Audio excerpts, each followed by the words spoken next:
Um caminho, fé, esperança e caridade.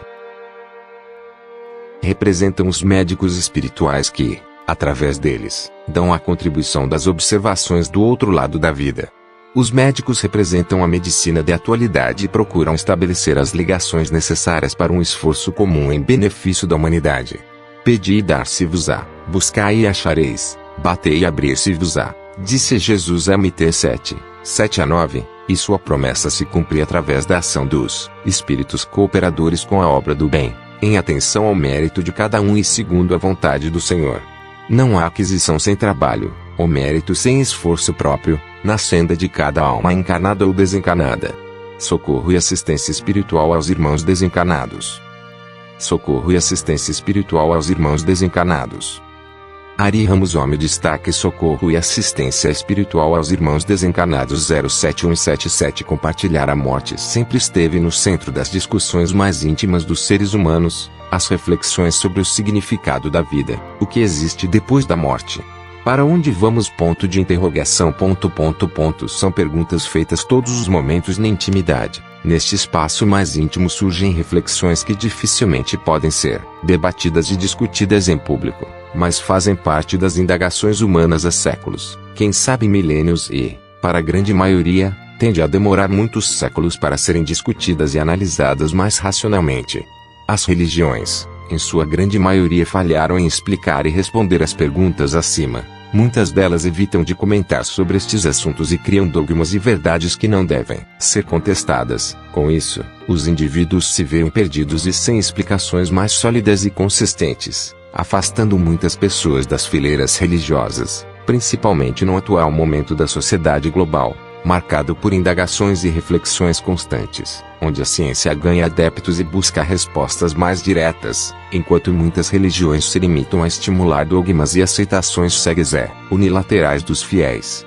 A doutrina dos espíritos, codificada por Hippolyte Léon Denisard Rivail, posteriormente conhecido como Allan Kardec, 1857, trouxe novas informações sobre a vida, seus significados, seus sentidos mais íntimos e nos revelou que a morte não existe e somos frutos de muitas existências sucessivas, onde nascemos, desencarnamos e retornamos novamente, em busca da perfeição e do crescimento espiritual. Esta nova doutrina não se restringe apenas a uma visão religiosa do mundo, suas análises são muito maiores, mais amplas e significativas, contemplando análises científicas e filosóficas. Algumas visões religiosas acreditam que existem apenas uma única existência. Por esta visão, a morte é o fim de tudo. Quando morremos, deixamos o palco da vida e tudo se faz fumaça. Outras convicções religiosas acreditam severamente que quando morremos permanecemos dormindo até o fim do mundo. Quando seremos acordados e julgados, se condenados seremos enviados ao fogo eterno, enquanto se formos absolvidos neste julgamento seremos levados ao céu, local onde vão os justos e os herdeiros de Deus. A doutrina dos espíritos, codificada por Allan Kardec, nos traz uma visão bastante diferente das anteriores, mostrando-nos que a morte não existe, apenas alteramos nossas energias e migramos para um novo local, onde não mais teremos o corpo material. Este local é conhecido como o mundo espiritual, onde nos encontraremos em espírito, o verdadeiro componente eterno da existência, mais sutil, mais dinâmico e mais consistente. Por esta visão, quando morremos perdemos os invólucros materiais e nos percebemos espíritos. Num primeiro momento, a grande maioria das pessoas se encontra em situação de choque, dominados pelo medo e pelas dificuldades de compreensão e de adaptação. O médium mineiro Francisco Cândido Xavier nos relata que a grande maioria daqueles que retornam ao mundo espiritual não conseguem se desapegar da matéria e permanecem levando a vida como anteriormente, ou, melhor, querendo e achando que continuam levando a vida como em momentos anteriores, ignorando os claros sinais de que algo diferente aconteceu, como quando são ignorados pelos familiares ou por outras pessoas na sociedade. Ao chegar no mundo espiritual, todos os indivíduos pegam caminhos diferentes. Cada pessoa apresenta sua história pessoal, seus méritos e merecimentos, suas vivências e seus trabalhos, seus sentimentos e valores mais íntimos. Tudo isso deve ser analisado e levado em consideração neste momento. Diante disso, percebemos que todos os nascimentos são diferentes enquanto todos os desencarnes também são diferentes. Tudo vai depender dos nossos merecimentos. No filme Nosso Lar, Conhecemos a trajetória de André Luiz, que quando acordou no mundo dos espíritos estava num ambiente bastante assustador, tenebroso e degradado, marcado por gritos, desequilíbrios, choros e violência. Este local recebeu a denominação de umbral. Ao acompanhar a história do médico desencarnado, tomamos contato com uma realidade preocupante e aterrorizante. Afinal de contas, o ambiente era desolador e nele André Luiz permaneceu durante mais de 7 anos, passando fome, frio e muitos medos. No momento do resgate, depois de anos vivendo em condições deletérias, a primeira pergunta feita para o socorrista no momento do resgate foi: por que vocês demoraram tanto tempo para me socorrer neste ambiente assustador? A resposta do socorrista Clarencio foi direta e enfática: estávamos aqui o tempo todo, você que não nos deu a atenção necessária. Através desta resposta podemos perceber que os socorristas estavam ao lado de André Luiz durante todos estes anos, mas infelizmente, as energias eram bastante diferentes. Enquanto os socorristas vibravam em um diapasão superior, mais sublime e equilibrado, as vibrações do médico desencarnado eram densas e marcadas por ressentimentos, mágoas e constrangimentos.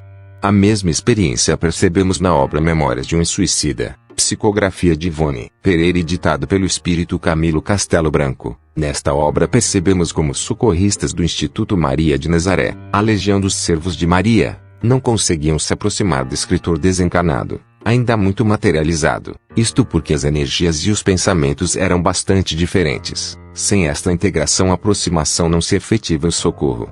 Estas obras nos mostram como os irmãos trabalham cotidianamente no mundo espiritual, se desdobrando para auxiliar todos que passam por dificuldades variadas. Dentre estes destacamos aqueles que auxiliam os recém-desencarnados, aconselham, conversam e instruem estes irmãos despojados dos corpos materiais, mas ao mesmo tempo, tão atrelados à matéria, tão centrados em energias físicas e tão ignorantes sobre os verdadeiros valores da vida. No mundo contemporâneo, marcado por um forte materialismo, pelos prazeres do dinheiro, do sexo e das benesses do poder político e econômico, muitos desencarnados chegam ao outro lado da vida sem conhecimento sobre o mundo espiritual. São irmãos que dedicaram toda uma encarnação para a matéria, ignoravam os saberes do espírito e se viram, logo após o desencarne, em condição de materialismo extremado. Segundo os bons espíritos, na atualidade, estes casos se repetem com uma grande constância. A grande maioria dos desencarnados não sabe que não possuem mais corpos materiais, acreditam-se vivos e com saúde, e preferem ficar ao lado de familiares, causando nestes graves constrangimentos, mesmo não querendo fazer o mal. A ignorância e o desconhecimento das leis de Deus os levam a constranger e prejudicar aqueles que mais amam.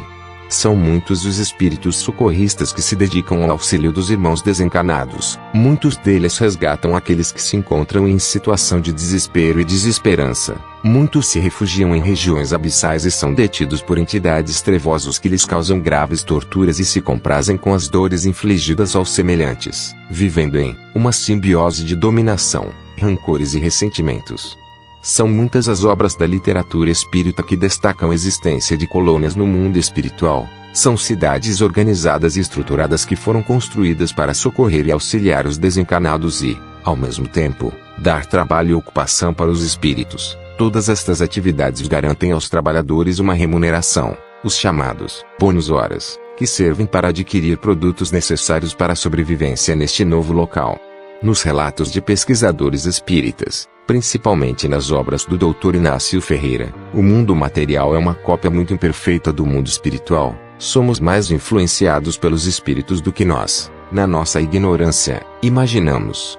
Nestas obras o Dr. Inácio Ferreira nos narra suas experiências depois da morte, seus novos trabalhos e as atividades desenvolvidas. Nela percebemos uma constante busca por conhecimentos, leituras e estudos. Tudo isso para compreender melhor o significado da existência e alcançar o progresso que todos almejamos.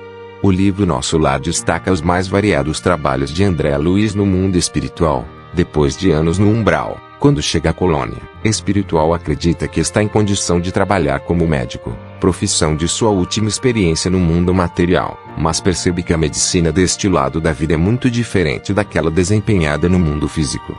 No mundo espiritual devemos buscar atividades todos os momentos. A perspectiva de descanso depois da morte, como muitos indivíduos acreditam, não passa de mais uma das ilusões que cultivamos, O mundo imaterial nos possibilita uma grande infinidade de trabalhos, estudos, capacitações e aprendizados. Com isso, nos capacitamos para uma posterior reencarnação na matéria plena em êxito e sucesso, como almejamos. Os trabalhadores que se dedicam ao trabalho, como Dona Laura, mãe de Lises, da obra Nosso Lar, nos relata que aqueles, como ela, que trabalham com as crianças, evangelizando e educando, no mundo espiritual recebem bônus hora dobrado, isto porque estão preparando aqueles que, brevemente, retornarão ao mundo físico, contribuindo para que estes pequenos tenham maior chance de êxito nesta nova oportunidade. Os mundos espirituais nos proporcionam oportunidades variadas. Encontramos nestes locais todas as instituições que percebemos existirem no planeta Terra. A organização social e política é exercida por espíritos evoluídos e dotados de grandes sentimentos de justiça e de valores elevados. Nestes locais não existem indicações nem proteção de amigos e familiares em detrimento de outros. Existe a verdadeira meritocracia, onde todos são habilitados para o progresso. As oportunidades são dadas para todos e o progresso espiritual ocorre através das energias emanadas diretamente de cada indivíduo, não existindo os chamados apadrinhamentos que distorcem os verdadeiros valores da sociedade. A morte, como os indivíduos a conheciam, ganhou um novo contorno com o surgimento do Espiritismo. Com esta revelação enviada por Deus e encaminhada pelos espíritos superiores, passamos a compreender melhor como se dá quando somos despojados do corpo material e nos encontramos em espírito. Neste momento descobrimos a grandiosidade da obra divina e como devemos agir para merecermos o progresso espiritual. Diante da codificação trazida para a humanidade por Allan Kardec, percebemos que não mais podemos alegar ignorância com relação às coisas e os ensinamentos da vida. Basta que busquemos compreender estas leis tendo em mente que somos todos irmãos e todas as nossas atitudes contam no processo desenvolvimento do espírito.